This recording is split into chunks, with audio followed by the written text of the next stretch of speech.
Hey, what's up? Joe in Vegas here. Another review. Tonight we're going to do some food. I had some friends in town from Florida. We went to Carbone at the Aria, which is, pretty much regarded as one of the top Italian places, I think, on the Strip. I think they're famous in New York and a couple other cities, and they're here in Vegas at the Aria. So, went to go meet the friends over there. Going in, I think everybody kind of expected this to be a pricey meal. So we'll get back to the price at the end. Um, just know if you are going to this, and if you haven't checked the menu, you should. It's going to be pricey. Service is excellent. We had one and two, almost two waiters per table. Very helpful, very knowledgeable, very friendly. As good of service as I think you can get. I have nothing to say rotten about the service. The food came out fast. It kept coming. It felt like it just kept coming. So I'll give them credit for that. Like I said, very knowledgeable and everything. The ambiance is very cool. It's got a cool little mobster feel to it. We were talking about it over the meal. We were in this big booth with high backs, seat backs. So if you're looking for one of those restaurants that's wide open and you can kind of see the who's who of the who's in there, look at all the pretty people, look at all the ugly people, look at the girls, look at the guys, whatever you're into, I would say this is not the place for it, especially if you're going to be in a booth. This is a good place for privacy. You really, other than a couple tables to your right that's next to you, you really can't see anything that's going on, which for some people that's a plus. If you're just want privacy, if you're a celebrity, if you're cheating on your wife or on your husband, great place for that. So ambiance is great if you're looking for a nice, intimate, quiet place. Service is excellent. I have no complaints about that. You sit down, they give you a huge menu. Like the size of the menu is huge. The funny part is when you open it up, it's actually not such a big menu. They don't offer a lot. I've noticed that trend kind of happening. It's always been there, but I see it more and more as the restaurants get more expensive. I find there's less and less items to order, but they kind of break down the menu into just a couple things.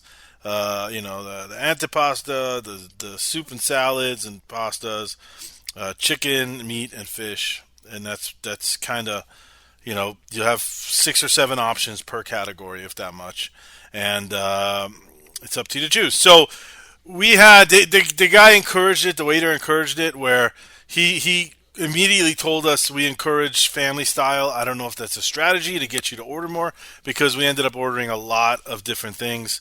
I'm not going to get into each dish, but just a highlight of what we got to get an idea. We had a minestrone soup, we had a house chopped salad, lobster ravioli, salmon, the Dover. I think we had the potatoes Louis. I think we had the asparagus. I think.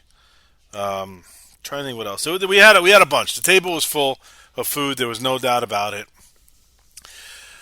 So let's see. How do I do this right? So the bill at the end of the day was 5 of us. I'm just going to be straight with tip and everything. It was probably about $700. That's a lot for 5 people, and nobody was ordering steaks or anything like that. We talked about it at the end, because normally I go home with myself and my own thoughts and my own opinions, but everybody ordered something else, and I think it's important when you are reviewing a restaurant, don't just review what you got. You should really talk to everybody and get a general sense as a meal as a whole.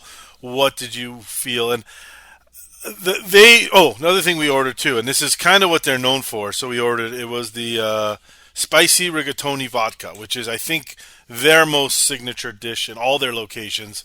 I heard about it. I read about it before I got there. I wasn't going to order it. I was going to go with the salmon. The waiter really pushed it on us, and they were really cool. They split it into individual plates around for everybody. One person didn't want it so spicy, or they were worried it's going to be so spicy. He made hers with no spice in it. I didn't find it to be spicy at all. I'm really sensitive with spice. I'm not a spice guy.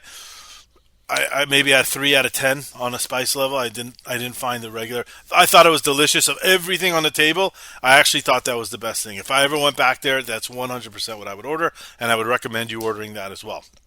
So, other than that we talked about, nobody at the table was blown away. Nobody was like, "Oh my god, that was the best Dover I ever had. Oh my god, that was the best salmon I ever had. Oh my god, that." It was like, "Look, this is good. This was a solid meal. It was very good. Not disappointing." But when you start, and this is, how do you review a restaurant? Do you just review the food and the food was great, or do you? I believe you should factor in the price too. Was this food worth this money? And I think anybody who's gone out to a very expensive meal, tasted the food, and said, "Holy shit, this is the best fucking whatever I've ever had." The money doesn't matter anymore because, especially when you're on vacation, you want something special. Maybe it was what we ordered. Maybe we have very, very elite palates, and I know for a fact I don't. I don't know about my friends, but I don't think they do either.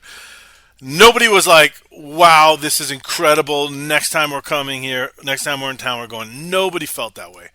We all felt like, "Hey, that was a good meal. Was it worth the money?" I don't think so. We didn't get a crazy amount of alcohol. Sometimes the alcohol is what bumps up the bill. It's just pricey. It's pricey, and for what we ordered, just did not feel it was. There was no wow to it at all. So for that, I asked a couple of people at the table, out of 10, what'd you think of the meal? And someone right out of the gate told me exactly where my head was. I would give it a 7.8 out of 10. Wasn't bad. It was solid. It was good. Nobody said this is crap. We're never going to come here again. But nobody said, "Wow, that was incredible. I can't wait till the next time we're here. I'll absolutely go back there." If I'm ever going on a date or taking a client out to dinner and they said, "Give me, let's go to a great Italian place," I know one or two places that are actually cheaper than this that I would run to too. Not necessarily because of the money, because I just thought there's a couple wow dishes. Didn't get the wow factor. So for that, 7.8 out of 10. I know they're very well regarded, and I have a feeling if someone does listen to this, they might, push back a little bit till you're crazy. I had this dish and it was incredible, and it's possible. Maybe it was an off night. Maybe we were too drunk. I don't know. I'm just telling you our opinion. It's an expensive meal. It's a good meal. It wasn't an amazing once in a lifetime we have to come back meal. And for that, 7.8 out of 10. Thanks for listening. I'll see you at the next show or at the next restaurant or whatever the fuck I decide to review next. Thanks for listening. Comment below and subscribe. Thanks. Bye-bye.